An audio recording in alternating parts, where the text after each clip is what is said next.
Bismillahir Rahmanir Rahim. Okay, so now we're going to talk about the soul itself from an Islamic lens, from Islamic prism, inshallah ta'ala. So we have two main terms, although there are derivatives of those terms in the Quran and in the Hadith literature. We have the ruh and we have the nafs. And these are the main two terms we're going to talk about today, inshallah ta'ala. So both of these terms are mentioned in slightly different ways in the Quran and in the Sunnah of Rasulullah sallallahu alaihi wasallam.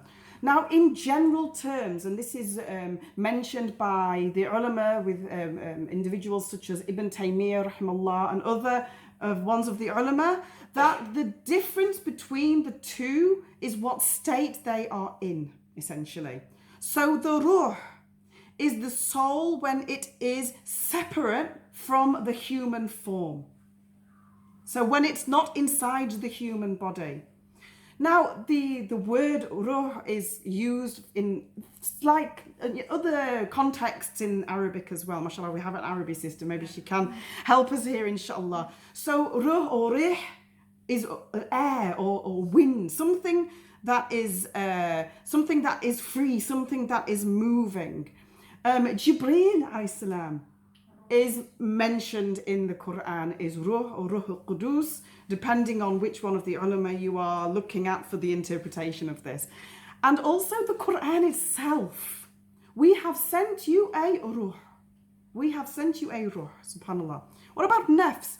Nafs, we have the human soul in life. So as we are now, we are in a state of nafs right now. So the ruh enters the human body, and this is our state now, subhanallah. So nafs really also in Arabic, again, can refer to a being with flowing blood inside it. So an animal, if it's still alive, the nafs is the flowing blood. The blood's moving around in the body. And this is what the ulama generally say. The nafs is the ruh when it is in the human body, and it runs through every fiber. So when we look at the ruh, when it's within our bodies, we see that it runs through every different fiber of our bodies. It's in every part of us, my dear sisters. Subhanallah. Every single part of us has the ruh inside it, which is, of course, the nafs. So when we're sleeping, and sleep is what is referred to from an Islamic perspective as the minor death. Maut al-asghar. The minor death. Subhanallah. Allah subhanahu wa ta'ala says in Surah 39, Allah takes the souls of the dead and the souls of the living while they sleep. Subhanallah. He keeps hold of those whose death he has ordained, whose death he has written, and sends the others back until their appointed time. Subhanallah. There are truly signs in this for those who reflect.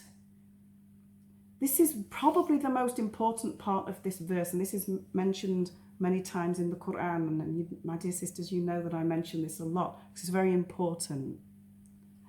لِقَوْمٍ لَتَفَكَّرُونَ. For the ones who think, the ones who reflect. The Quran is not sent, my dear sisters, to be blindly read. It's sent for us to think about it and to really deeply reflect on the words, the kalam Allah, the words of Allah subhanahu wa ta'ala. If the soul was a medically non-existent, so if we were just like a bunch of electric impulses, like science tries to say sometimes, if this were the case, okay, let's give it a chance. If this were the case, or the soul was a part of the body, then medicine would be able to diagnose it, analyze it, and more importantly, prevent it from leaving.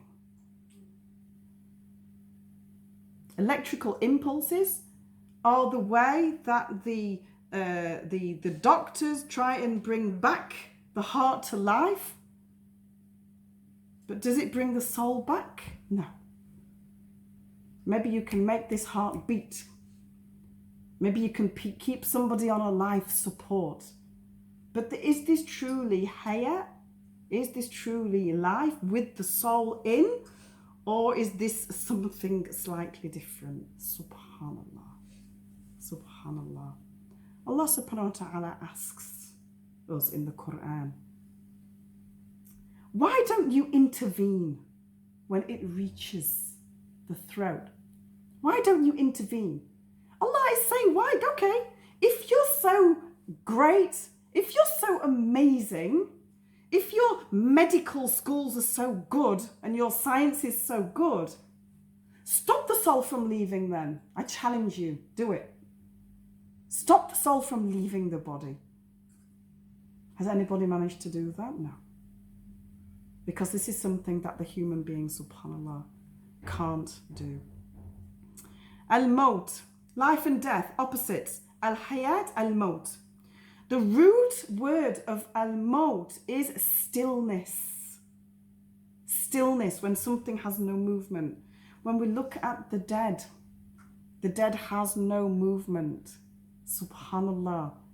In fact, even when somebody is unconscious, if you've ever lifted a corpse, a dead body, you will notice even when somebody is unconscious, there seems to be this extra stillness and this extra weight to the person who is passed away. Subhanallah.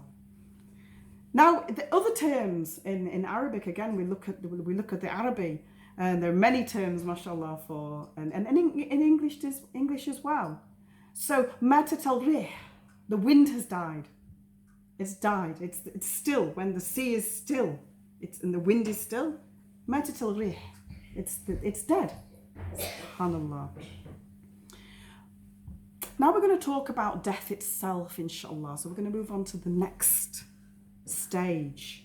So we know a little bit about the soul. We know a little bit about the difference between the ruh and the nafs. And we've thought about it from different perspectives.